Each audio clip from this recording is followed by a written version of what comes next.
तुमचं आमचं हक्काचं न्यूज चॅनल म्हणजेच विश्व विशाल न्यूज चॅनल. आजच चॅनलला लाईक करा, शेअर करा आणि सबस्क्राईब करा.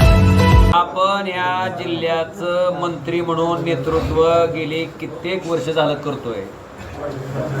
30-40 वर्ष आपण जिल्ह्याचं मंत्री म्हणून पाटील पितापुत्रांनी नेतृत्व केलंय.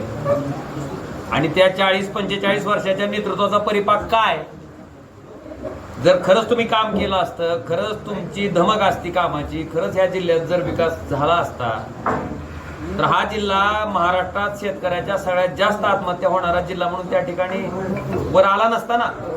आणि त्याच्या पुढचं जाऊन की तुम्हाला आज जे तुमचं जन्मगाव आहे पेर, त्या ठिकाणी सुद्धा स्वतःच्या गावात लोकसभेच्या निवडणुकीमध्ये 400 मतानं जर पाठीमागं राहावं लागत असेल आणि ती 400 मताची पिछाडी भरून काढण्यासाठी तुम्हाला जर त्याच गावात जाऊन आज सोयाबीन काढायला 800 रुपये हजेरी आहे, 150 रुपयाच्या साड्या जर तुम्हाला आमच्या ग्रामीण भागातील महिला भगिनीला वाटप करावं लागत असतील स्वतःच्या मतासाठी, तर ह्याच्यावरूनच तुमची कारकीर्द कशा पद्धतीची होती हे सगळ्यांच्या लक्षात येते.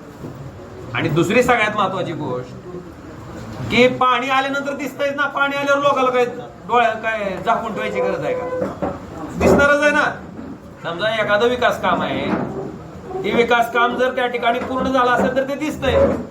आता मलाच तुम्हाला प्रश्न विचारायचा आहे की आता निवडणुकीच्या तोंडापुढं जिथं काही काम चालू आहे तिथं जायचं आणि उद्घाटनेवर रोग झालेल्या माणसानं सारखं तिथं जाऊन नारळ फोडायचं. ही कशाचा प्रकार आहे? कशाचा किरवाळा प्रयत्न आहे की मी काहीतरी करतोय दाखवा? तुमची कर्तबगारी कळाली ना. तुमचं जर काम असतं तर स्वतःच्या मतदारसंघात जिथं तुम्ही आमदार म्हणून 5 वर्ष काम केलंय तिथं तुमच्या पत्नीला 55,000 मताची पिछाडी किंवा 55,000चं मताधिक्य ओमराजेला मिळालं नसतं ना. जर तुमचं काम असतं तर लोकांनी दाखवून दिलंय. मला वाटते अशा पद्धतीनं न केलेल्या कामाचा श्रेय घ्यायचा जो केविलवाणा प्रयत्न आहे तो त्यांनी पहिल्यांदा बंद करावा.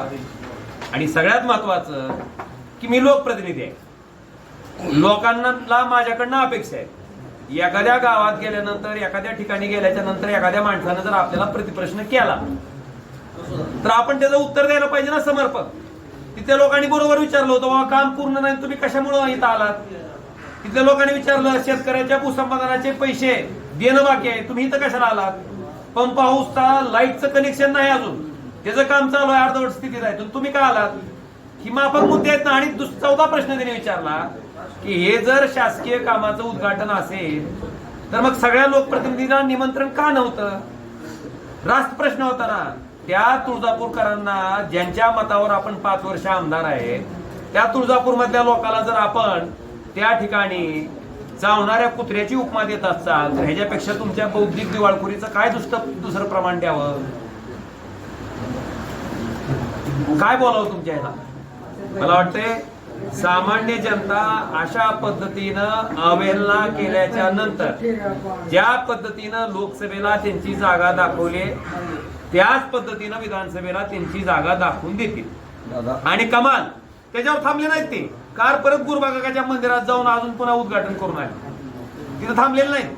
आता त्या रेल्वेचं काम चालू आहे तर मी 1 महिना झालं त्याच रस्त्याने जातो येतोय, तिथं जाऊन उगाच जायचं नारळ फोडायचं का तर काम चालू आहे. अशा पद्धतीनं नसतंय. आपण जर खरंच एखाद्या गोष्टीचं काम केलं असेल, प्रामाणिकपणे प्रयत्न केला असेल तर त्याचं श्रेय आपल्याला मिळतंयच.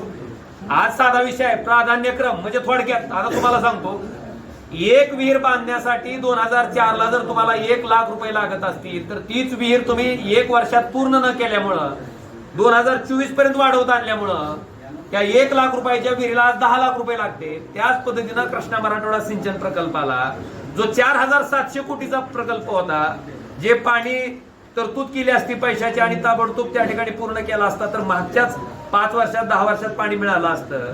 ते पाणी अद्यापपर्यंत मिळत नाही आणि 4,700 कोटीच्या प्रकल्पाला आज 12,000 कोटी रुपये द्यावे लागते. आणि ते द्यावे लागतात म्हणून जर त्याचं श्रेय आपण घेत असाल तर हा कपाळ करंटेपणा आहे, इतकंच मी सांगेन. आणि ह्या कामाला आता जे पाणी तुम्हाला ज्याचं उद्घाटन करण्यासाठी तुम्ही गेलतात किंवा पाहणी करण्यासाठी तुम्ही गेलता ते काम प्राधान्यक्रमात घ्यायचं काम हे लोकप्रतिनिधी म्हणून कैलास पाटील आणि ओमराजे निंबाळकरांनी जयंत पाटील साहेब जलसंपदा मंत्री असताना केलंय. ज्याला पायकुटी घालायचं काम भाजप सरकारनं 2018 मध्ये केलं होतं. रामधारा तलावापर्यंतची कामं प्राधान्यक्रमात नव्हती. त्या ठिकाणी दुधाळवाड्याच्या साठवणुकीची कामं प्राधान्यक्रमात नव्हती. ती कामं प्राधान्यक्रमात घ्यायचं काम हे महाविकास आघाडीच्या काळात उद्धवजी ठाकरे साहेब मुख्यमंत्री असताना आणि जयंत पाटील साहेब जलसंपदा मंत्री असताना झालंय. हे रेकॉर्डवर आहे. आणि 840 कोटीची तरतूद होती तर 840 कोटीच वितरण झालं. ह्यांच्यासारखं नाही 840 कोटीची तरतूद 500 कोटीवर आणायची आणि वितरण फक्त 60 कोटीचं करायचं, अशी पद्धत नाही. हे जे केलंय ते तुमच्या समोर मांडलंय. आणि त्या प्राधान्यक्रमामुळे पाणी येताना दिसतंय तर ही उद्घाटन आहे अर्धवट कामाचं. खरं तर 2021 मध्ये ह्या प्रकल्पासाठी तत्कालीन महाविकास आघाडी सरकारने 840 कोटी रुपये तरतूद केली होती.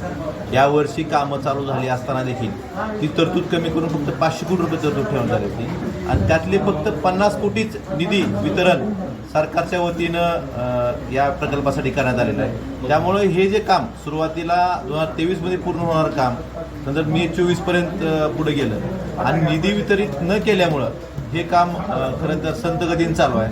आणि त्यामुळे जे हक्काचं पाणी येणार आहे ते 21 TMC 25 TMC आता दरवेळी मिळलं जातं. पण खरं वस्तुस्थिती बघितलं तर हे 7 TMCचं काम चालू आहे. आणि हे 7 TMC सुद्धा येण्यासाठी सरकारची जी म्हणजे त्यांची अनास्था आहे, हे सत्ताधारी पक्षातले आमदार असतील, ते लोकप्रतिनिधी असतील, यांची जबाबदारी आहे की आता तरी अजूनही काही दिवस आपण बघतोय की रोज शेकडो GR निघतात, हजारो GR निघतात, कोट्यावधी रुपयाच्या योजनांना मंजुरी मिळते, निधी वितरण होतं. मग एवढ्या महत्त्वाच्या प्रकल्पासाठी अजूनही आचरणाला लागण्यासाठी एक 8 दिवसाचा वेळ आहे. त्या 8 दिवसात त्यांनी या निधीची तरतूद जेवढी तुम्ही तरतूद केलेली आहे तो निधी उपलब्ध करून द्यावा. त्यामुळे ही थांबलेली कामं परत चालू होतील आणि पाणी आपल्या हक्काचं लवकरात लवकर मिळेल. ओके. राणा जगजितसिंह पाटील यांनी डिसेंबर एंडपर्यंत पाणी येईल असं सांगितलं. ते कुठल्या आधारावर सांगितलं त्यांना विचारलं पाहिजे. पण तुम्ही काय पाठपुरावा? नाही, मी काय सांगतोय, ज्यांनी जे सांगितलं ते त्यांनाच सांगितलं. माझा पाठपुरावा सांगतो. मी असेल, खासदार साहेब असतील, जे तत्कालीन भाजप सरकारनं 2018 मध्ये या योजनेला प्राधान्यक्रमाची आडकाठी लावली होती. त्यावेळी भाजपचे जलसंपदा मंत्री होते, मुख्यमंत्री भाजपचे होते. त्यांनी जी ह्याला आडकाठी घातली होती ती आडकाठी काढून रामधारा साठवण तलावापर्यंतच्या कामाचा आणि दुधाळवाडी साठवण तलावापर्यंत कामाचा प्राधान्यक्रमात समावेश करण्याचं काम तत्कालीन मुख्यमंत्री उद्धवजी ठाकरे साहेब, तत्कालीन जलसंपदा मंत्री जयंत पाटील साहेब यांच्या माध्यमातून आम्ही करून घेतलं. आणि ह्याची निविदा प्रसिद्ध करायची स्वमान्यता तत्कालीन महाविकास आघाडी सरकारच्या काळातच झालेलं आहे. ह्यांनी वेगळं काही केलेलं नाही. उलट निधीची तरतूद कमी करणे, निधीची तरतूद कमी करून निधी वितरित कमी करणे हे पाप ह्या महायुती सरकारनं धाराशिव जिल्ह्यावर अन्याय करण्यासाठी केलेलं आहे. तुमच्या अंदाजे पाणी कधी येईल? निधीची तरतूद जर योग्य वेळी म्हणजे ज्यावेळेस गरज आहे त्याप्रमाणे केली तर पाणी खरं तर मे 23 मध्येच यायला पाहिजे. हे महायुती सरकारच्या काळात निविदा प्रक्रियेला उशीर करणे, त्याला स्थगिती देणे, नंतर निधीची तरतूद कमी वितरित कमी करणे, त्यामुळे हे पाणी लांबत चाललेलं आहे. आणि जर लवकर पैसे तर अजून लांबेल. ते कुठलंही काम त्याला निधी तरतूद व्यवस्थित केली, त्याला निधी दिला तरच काम फास्ट होईल ना. आणि त्याच्यापेक्षाही 4700 कोटीचा प्रकल्प हा 12,000 कोटीवर कशामुळे गेला? वेळेत काम न झाल्याने. आता सुद्धा परत 12,000 कोटीचा 15,000 कोटीवर जायला वेळ लागणार. असंच सरकार धोरण राहिलं तर 15,000 कोटीवर सुद्धा जाईल. त्यामुळे ह्याचं खरं तर शासकीय तिजोरीवर पण बोजा आणि आपल्या जिल्ह्याला जे हक्काचं पाणी मिळालं त्याला उशीर, या दोन्ही गोष्टी हे पाप हे महायुती सरकारचं आहे असं मला वाटतं. तुमचं आमचं हक्काचं न्यूज चॅनल म्हणजे विश्व विशाल न्यूज चॅनल. आजच चॅनलला लाईक करा, शेअर करा आणि सबस्क्राईब करा.